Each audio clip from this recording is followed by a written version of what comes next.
Hello, everyone. Freya just got back home from preschool. She said, the bus driver said she had a great day and was being silly all the way home, huh? Yeah, you were being silly. Yeah. How were you being silly? Were you going, oh? Oh, you got a prize from the bus? The bus driver has a prize box, and Freya gets a prize. Yeah. Freya's just gonna enjoy her little snack, after school snack. Some Cape Farms. If you guys don't know me, my name is Marcy. This here is Freya. She's my youngest child. I have 4 kids, and she has a rare syndrome called Cornelia de Lange syndrome. It affects her growth and development. I often get asked about school. She goes to preschool, just a regular district preschool in a special education class. Yes. I don't know. Last year, there were 10 students. 5 of them had disabilities. 5 of them were non-disabled. I don't know the percentage this year. I know that there are some non-disabled kids in her class and some disabled kids in her class. It's kind of a mix. But they do have most of the disabled kids in one classroom, and that's the classroom Freya's in. Oh my goodness. So I was talking to one of my friends, my internet friends, who has a daughter with Cornelia de Lange syndrome. She lives in a different country, so I'm so glad that we're able to connect on Instagram and chat and talk and support each other. And she said something that touched me. And I've been thinking about it since we had this conversation, I think about 3 days ago. And if I keep thinking about something, I feel like that's the time to share. She's fairly new in her journey, and she gave me permission to share this story. So let's start there. She gave me permission to share this story. I take everybody's privacy into account because I am so private. So she did give me permission to share this story, and I'm trying to share it without giving away too many personal details. But her daughter is 1. I think I can share that, and that's fine. Her daughter is 1, so she's fairly new. And she sent me a message that left both of us in tears. She said to me, I don't think I am cut out for this life. I don't think I'm strong enough to do it. And I immediately started crying because I have felt those same exact feelings. Having a disabled child is by far the hardest thing I have ever done in my life.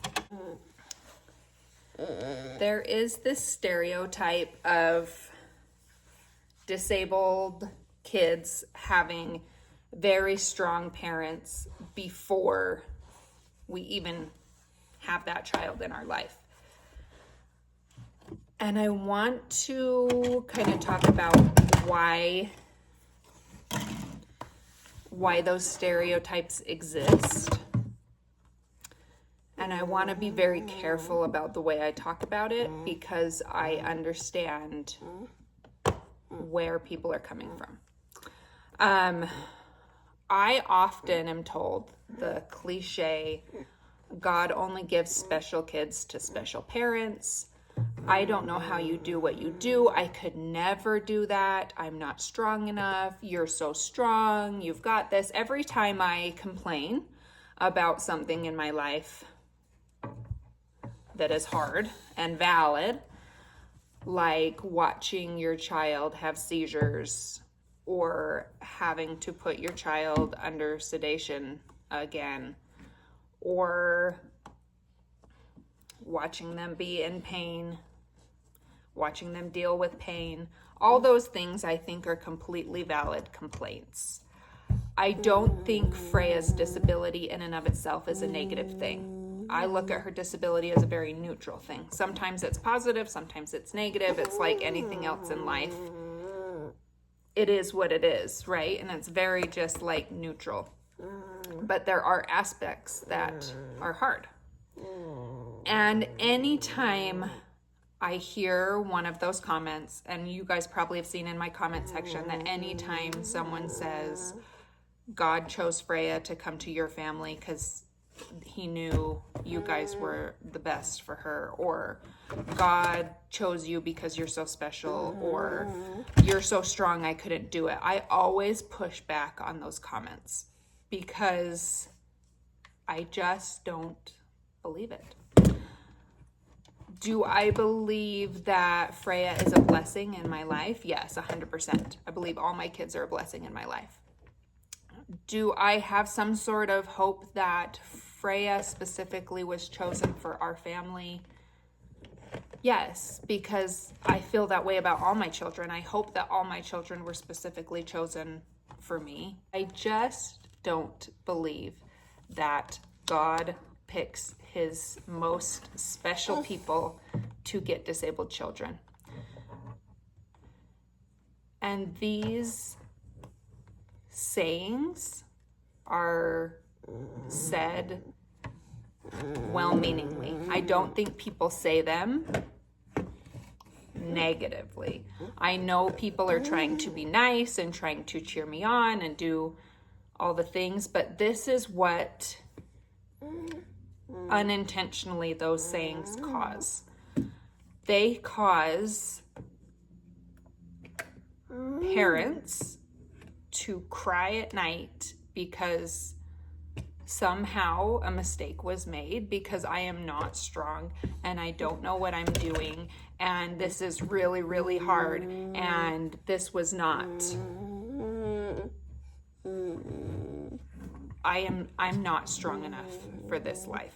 I'm not made for this. I'm not cut out for this. I have felt that to my bones. I have cried at night begging God to please make this a little bit easier. And I think if we can put ourselves in someone else's shoes for just a minute and just imagine for a minute how hard this must be, instead of giving the typical... You getting down?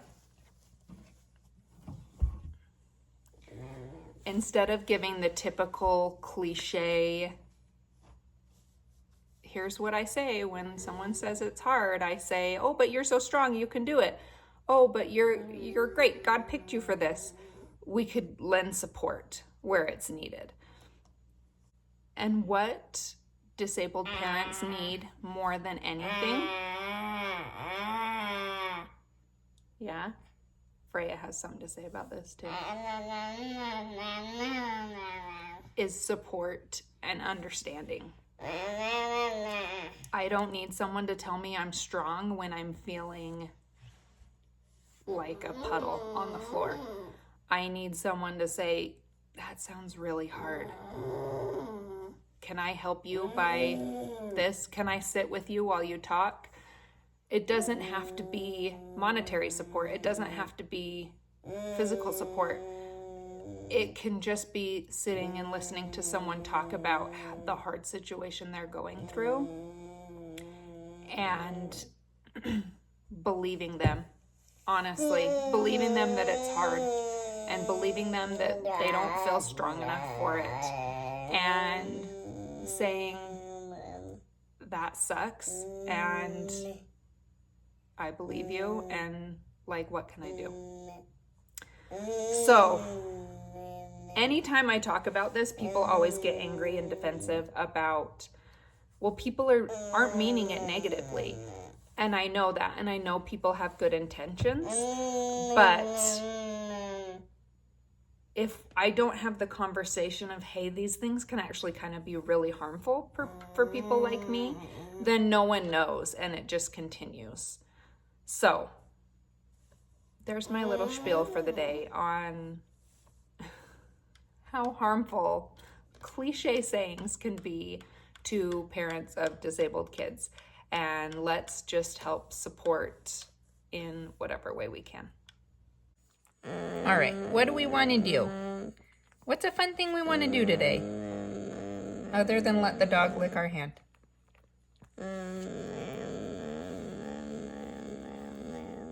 Other than be by the dog, what do we want to do?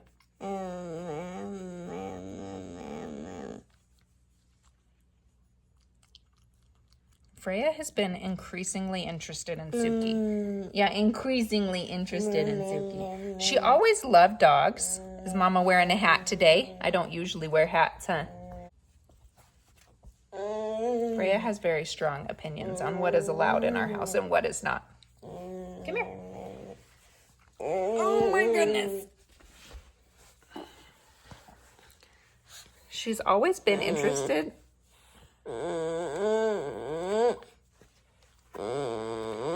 No, it's got to stay on my head. It's my hat. Freya's always liked dogs, but when we got Suki, Suki was a puppy and very rambunctious and very excited to be around Freya, and Freya did not love that. So for most of her life, Freya has kind of left Suki alone, but lately, increasingly, she has been wanting to be by Suki and wanting to pet Suki, and miraculously quite gentle. We've had a couple hair tugs, but nothing too crazy. And Suki's loving it too. So yeah, Suki loves Freya. Freya's starting to love Suki. Freya said she wants to get in the tub, so that's what we're gonna do. People always ask, how does she tell you what she wants? Crawls up to the tub and tells me she wants in, huh? Okay, we're gonna do it. There are so many alternative forms of communication and so many ways that we communicate as people are nonverbal. There are facial expressions, there are gestures, there's body language. It's Little Mermaid just clicked in my head. Of course, don't forget the importance of body language. Was my favorite show growing up. My family, I would like sit there and rewind it, and my parents always said they were so glad that we had VHS tapes when we were kids, because they at least got like the 5-minute rewind time where they didn't have to listen to it. That was me. Liam's the same. He was the same with Cars when he was little, only we had DVDs, so it was just like constant again and again and again. Anyway, body language. So I find with Freya that I'm just more in tune with what she's saying, whereas other people who aren't used to having to rely on body language and tone of voice and things like that, it takes them a little while to get used to Freya's communication style. Just like her preschool teacher this year. This was her first year doing any type of having any disabled kids in her class. And she asked me, like, how do I know when she wants something? And I was like, trust me, Freya will get her point across. You'll get it. And now it's like second nature for her. She totally gets Freya's communication style. She tells me stories all the time about like, oh, Freya did this and it was hilarious. So it just takes kind of a rewiring of your brain to understand and to get the nonverbal communication. But once you get it, it's so obvious what she wants and how she wants things done. So I would love for her to have another form of communication. We do all communications. We do sign. We do, we're starting the AAC device. We do pictures. We do all sorts of things to help Freya communicate, but it really comes down to just like being in tune with what she needs and how she communicates that in her own way. Freya loves the water, and so we have all these fun bath toys like these that spin. We also have like this elephant that like sprays water out. She thoroughly enjoys the water, huh? And we just can't wait until it's summertime and can be outside in the pool instead of inside. And there's actually one thing that I really want to get in the future is a hot tub for our house so that we can be outside in the water like year round. One day.